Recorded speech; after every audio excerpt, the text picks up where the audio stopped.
Nama saya Satria Gunawan Suharno.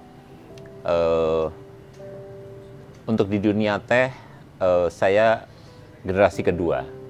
Saya melanjutkan usaha orang tua yang sebetulnya dari awal ini sebetulnya di luar skenario. Artinya awalnya saya tidak tertarik dengan teh itu, dan saya tidak tertarik dengan menjadi seorang petani. Tapi karena orang tua saya sakit dan usaha sudah jalan, saya harus melanjutkan dan saya tidak punya pilihan lain karena adik-adik saya masih banyak dan masih kecil-kecil pada saat itu. Sehingga saya harus melanjutkan usaha ini dan akhirnya kurang lebih 2 tahun saya menemukan keunikan dari teh ini.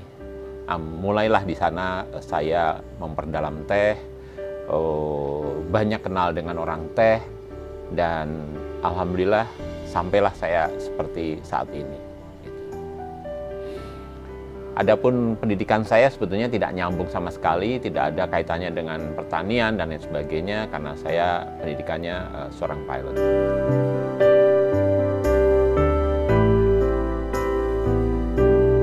Kalau saya katakan hari ini sebetulnya musibah membawa berkah. Tentunya kalau saya menjadi pilot, yang pertama resikonya lebih besar ya Mas ya. Dan tentunya kesehatan pun mungkin tidak seperti saya saat ini. Awalnya itu adalah pola hidup saya tidak sehat. Sehari-hari makanan minuman itu tidak sehat. Tetapi menjadi seorang petani ini merubah cara hidup saya. Dan alhamdulillah saya merasakan saya lebih sehat.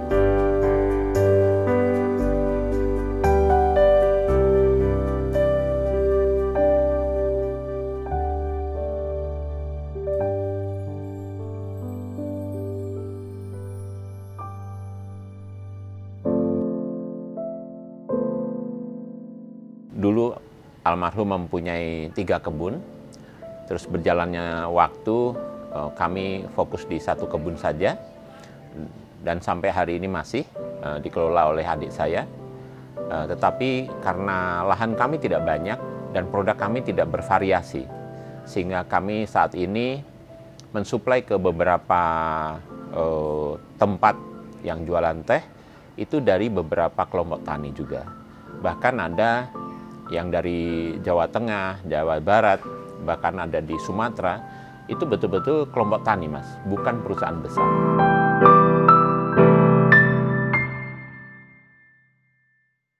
Kesulitannya adalah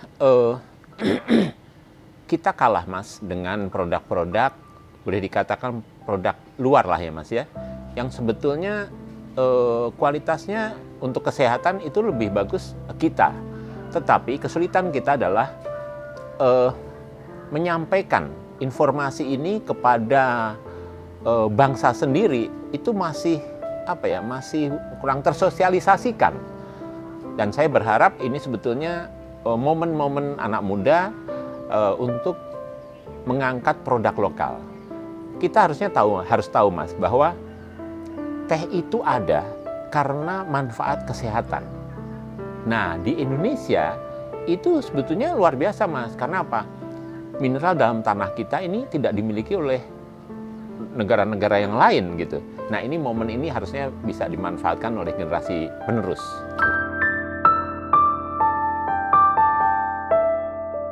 Indonesia sebagai salah satu negara penghasil teh terbesar di dunia, memiliki teh berkualitas yang sebenarnya bila diolah dan diproduksi dengan baik dapat menjadi teh premium yang bernilai tinggi. Sayangnya, teh yang kita konsumsi sehari-hari adalah teh produksi kita yang berkualitas rendah atau teh kelas sisa. Sedangkan teh yang berkualitas tinggi atau premium justru dikirim ke luar negeri dengan alasan masyarakat kita tidak mampu membelinya. Ironisnya, banyak masyarakat kita yang justru senang membeli teh premium dari luar negeri yang tehnya sebagian besar berasal dari kebun Indonesia, atau membeli teh premium dari negara yang tidak mempunyai kebun teh sama sekali.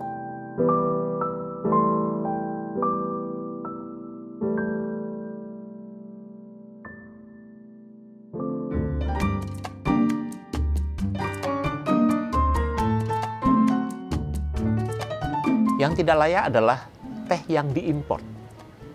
Mohon maaf ya Mas, ada yang teh diimpor.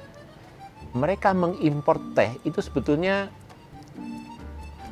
tanda kutip sampah Mas. Itu yang lebih parah menurut saya. Ketimbang Mas hanya melihat soal teh yang berbatang dan lain sebagainya, itu masih is okay Mas. Dibandingkan teh yang diimpor dan itu sampah. Kenapa saya bilang sampah? Teh itu kan, Mas sudah tahu sendiri bahwa teh itu berwarna kan Mas. Terus bagaimana teh itu bisa warnanya hijau? Kita ini orang teh loh ya. Sementara bentuknya seperti itu. Nggak mungkin Mas kalau tidak menggunakan pewarna. Jadi apakah kita minum teh atau kita minum zat pewarna? Ya Mas? Oke, satu itu. Terus yang kedua adalah tadi saya sebutkan bahwa itu kan berwarna ya Mas, harusnya. Berarti untuk mendapatkan tidak pengaruh warna yang aslinya, harus diseduh dulu dong. Ya nggak? Artinya Mas, teh ini sudah diseduh, dikeringkan, dan dikasih pewarna, baru diimpor ke Indonesia. Cilaka nggak Mas? Seberapa dalam kita mengedukasi pasar? Kalau kita betul-betul mengedukasi pasar adalah yang sebaiknya minum teh itu kan harusnya justru yang curah ya Mas ya. Tidak dengan, mohon maaf, dengan dibungkus dan lain sebagainya. Tidak sedikit teman-teman yang sudah buka kedai teh, itu hanya angkringan Mas. Dan dia berani jual white tea. Mas tahu dong harga white tea? Tetapi kenapa dia bisa jualan di angkringan? Segmen mana yang dia masuk? Nah, tergantung Mas, menurut saya. Tidak menutup kemungkinan ini bisa dikonsumsi sampai ke kalangan manapun. Cuman tergantung kita mau, siapa yang mau masuk di situ Mas. Sebenarnya masyarakat kita bukannya tidak mampu membeli, melainkan tidak pernah tahu apa yang sebenarnya terjadi dengan teh di negeri kita ini. Dari sekian banyak teh premium yang dihasilkan di Nusantara, terdapat 7 jenis teh premium yang pernah ditampilkan dalam acara yang diselenggarakan Association of Indonesia Specialty Tea atau AISTES di J-Expo Kemayoran, Jakarta tahun 2018 lalu, yaitu teh putih, teh kuning, teh oolong organik, light rolled oolong tea, golden needle black tea, Bali emerald tea, dan Imperial Black Tea. Teh premium Indonesia kian naik daun. Seiring dengan makin banyaknya masyarakat yang menyadari pentingnya berbagai khasiat yang berasal dari daun teh berkualitas ini dalam menjaga kesehatan, baik secara fisik maupun psikologis.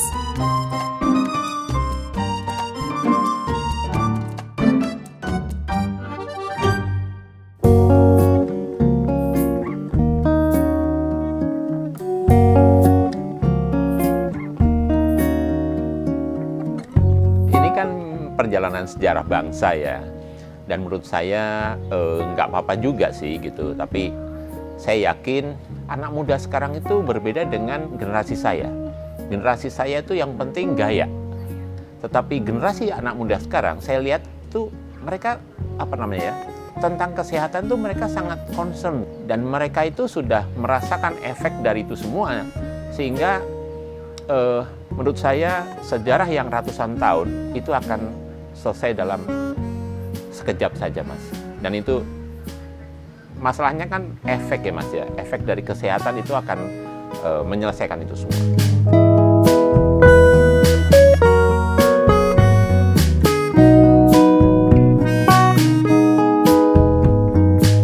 Perusahaan besar dan perusahaan negara ini kan mass product dan dia jumlahnya banyak sekali, sehingga dia harus memasarkan itu secepat mungkin dan sebanyak mungkin. Nah, sedangkan seperti kami ini, kelompok-kelompok kecil ini justru mungkin menjadi batu awal Mas. Untuk kita nanti ke depan itu akan merubah, mudah-mudahan bisa berubah semuanya. Jadi kalau kita tahu ya Mas bahwa produk yang diimpor dengan tanda kutip ya Mas, beberapa itu ada yang bagus loh Mas. Artinya dia juga bukan mass product yang seperti yang kita pahami gitu. tentunya tidak bisa Mas, produk itu jumlah dalam bentuk banyak, terus ya itu tadi. Sehingga kami mempunyai kesempatan untuk memasarkan lokal dulu. Dan saya yakin berjalannya waktu ini akan berubah Mas. Karena kan gini Mas, semua itu kan sebetulnya tergantung pasar ya Mas. Saya melihat kok Mas, sekarang ini banyak juga, artinya tidak sedikit, perusahaan swasta yang sudah mulai membuat produk yang berkualitas dan mulai memasarkan kepada pasar. Karena apa? Pasar lokal sudah mulai melek Mas. Masalahnya ini hanya bagaimana bangsa kita paham tentang produk lokal.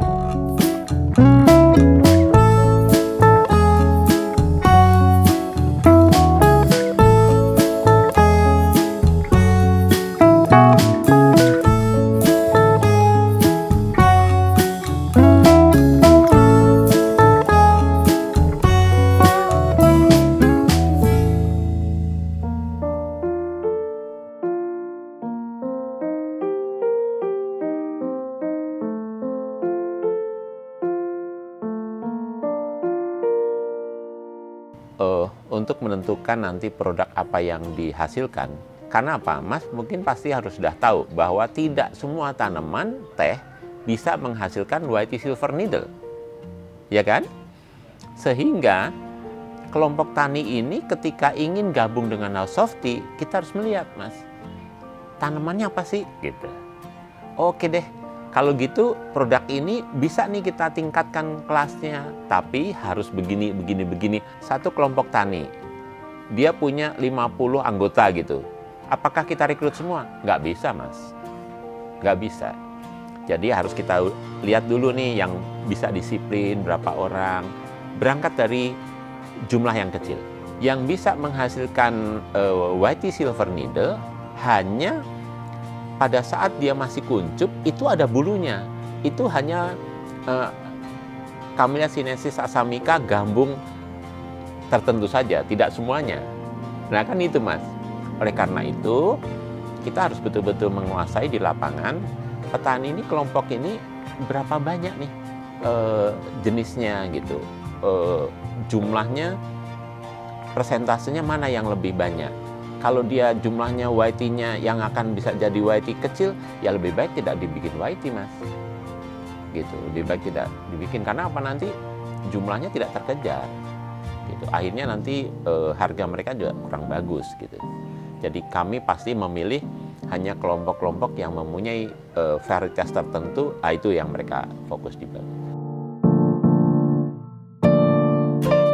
Secara umum, teh premium atau specialty tea memiliki bentuk berupa daun atau leafy grade yang saat diseduh daunnya masih utuh serta beraroma lebih alami. Sementara itu, teh non-premium umumnya berbentuk bubuk dan telah dicampur dengan esens untuk mendapatkan rasa dan aroma tertentu. Teh premium atau specialty tea memang tidak setenar kopi premium. Akan tetapi, saat ini mulai banyak kafe dan resto yang menawarkan teh premium. Namun, sebagian besar masih berupa teh celup yang berasal dari merek luar negeri. Masa pandemi yang baru mulai berlalu. Seperti saat ini, telah membuka peluang seluas-luasnya pada pelaku usaha di bidang industri teh. Karena di saat seperti inilah, masyarakat dihimbau untuk menjaga daya tahan tubuh. Dan sudah ribuan tahun, teh dipercaya memiliki banyak sekali khasiat kesehatan, termasuk membantu menjaga daya tahan tubuh. Minum whitey itu harusnya sore menuju malam. Ya Mas ya, sore menuju malam, whitey. Terus pada saat pagi hari, kita harusnya minumnya black tea Mas. Gitu. Artinya, sore hari itu usahakan minum teh yang non oksidasi. Terus paginya harus full oksidasi. Siangnya medium oksidasi, itu baru pas. Karena apa? Black tea ini kan membuat kita mood booster ya Mas. Membuat kita semangat, membuat kita lebih fokus, kan gitu. Sedangkan yang whitey itu kan membuat kita rileks, tenang.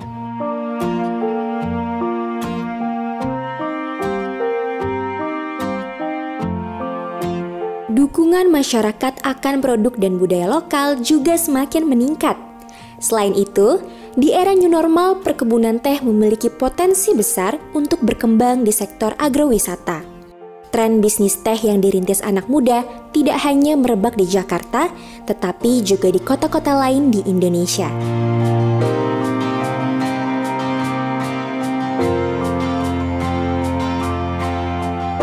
Saya berharap ke depan petani teh Indonesia itu harusnya bisa lebih makmur. Itu semua tergantung dari bagaimana kita mengelola dengan benar dan bagaimana kita menjaga kualitas kita yang luar biasa sebetulnya, dan bagaimana kita dapat memasarkan ini ke mancanegara, dan bahkan harusnya sebagai bangsa mengapresiasi produk kita.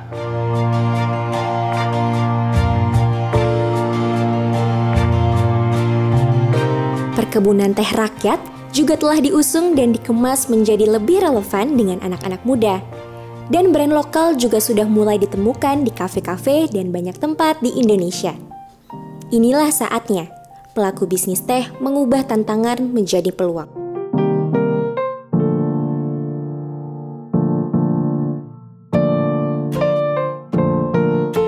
Tiga hal aja, Mas.